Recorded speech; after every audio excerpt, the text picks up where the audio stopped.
I mean, if there's a God, he's a God for everyone. He's not just speaking through one religion.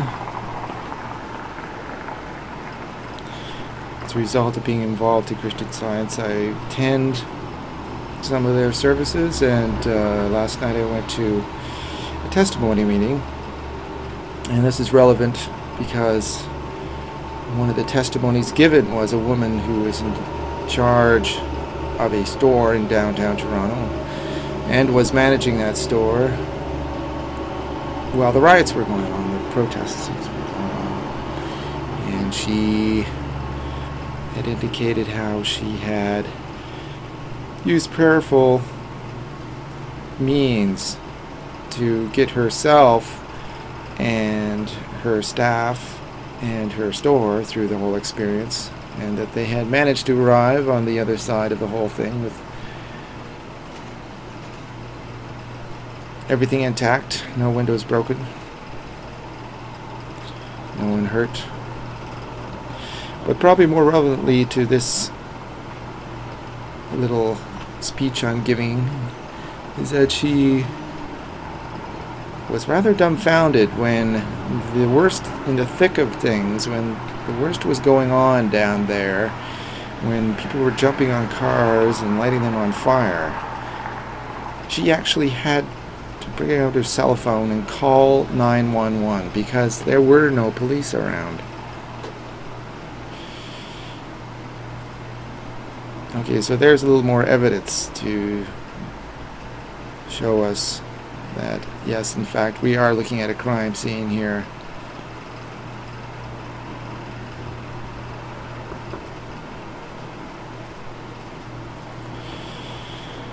So,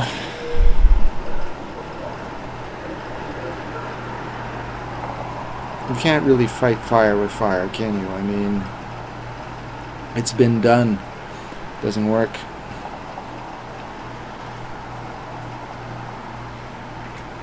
The evil of the world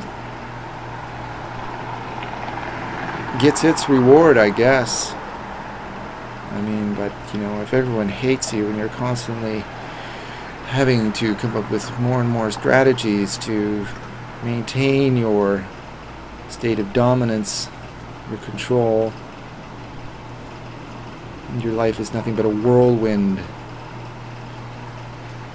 how long can you maintain that? You really don't know inner peace or satisfaction or happiness.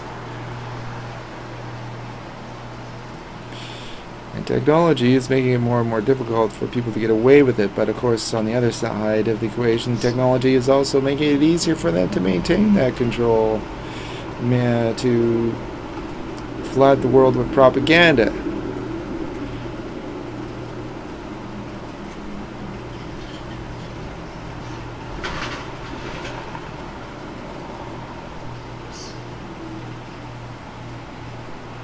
They say, and it has been written that God is love. But what is God exactly?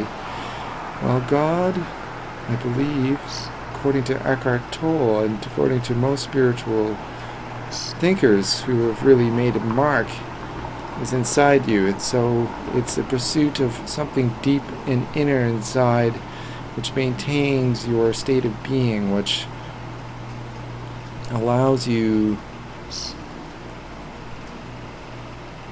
and sustains you.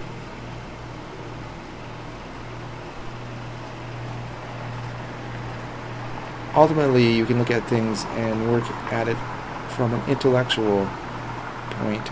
You can break things down. What is reality? Metaphysically speaking, starting from where you are, your perception of the universe, your five senses, taking in this information. Now, is what you seem to be the result of some state of evolution of molecules coming together and forming into some sort of biological life form, which then,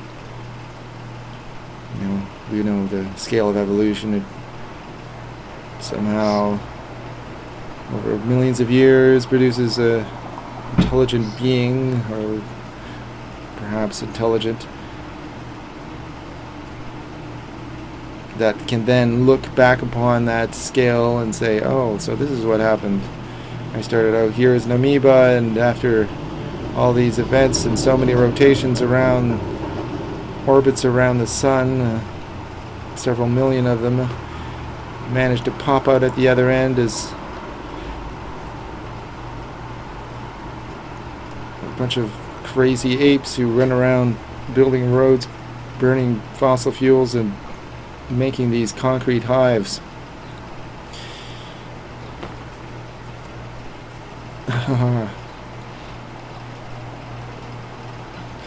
But unfortunately, that scale of logic doesn't even work statistically. I mean, the notion of evolution just doesn't work statistically. The fact that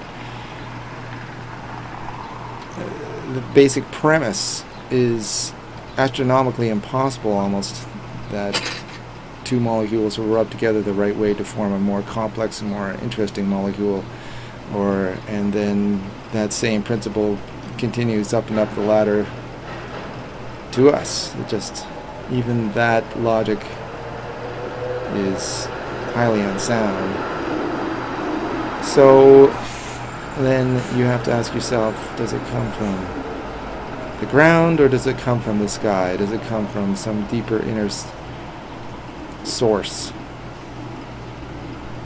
It's got to come from one or the other. It can't come from both. The truth is out there, as they say.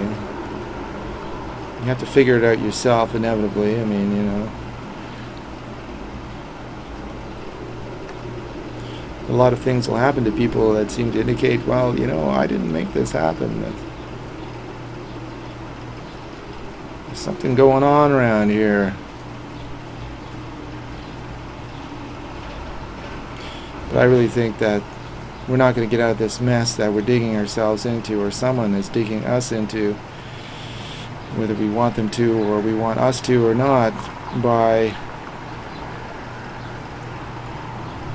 picking up shovels and plows and rakes and hoes and going against the establishment. I really think we have to love it out of them. It's pretty hard for someone to abuse you when you just love them back, you know. As ridiculous as that may sound. But I think it's the only way. And ultimately, if there is a place beyond this place, I think when you get to that place, whatever it is, you'll be a better person for taking a more spiritual course to resolve these things. And I don't mean spiritual in a sort of wimpy ass way. I mean spiritual in really getting to the nuts and bolts of the thing.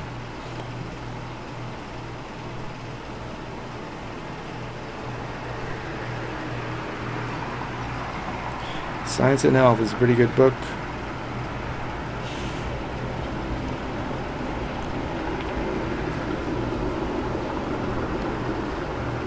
There's a lot of methods for reaching a conclusion on the spiritual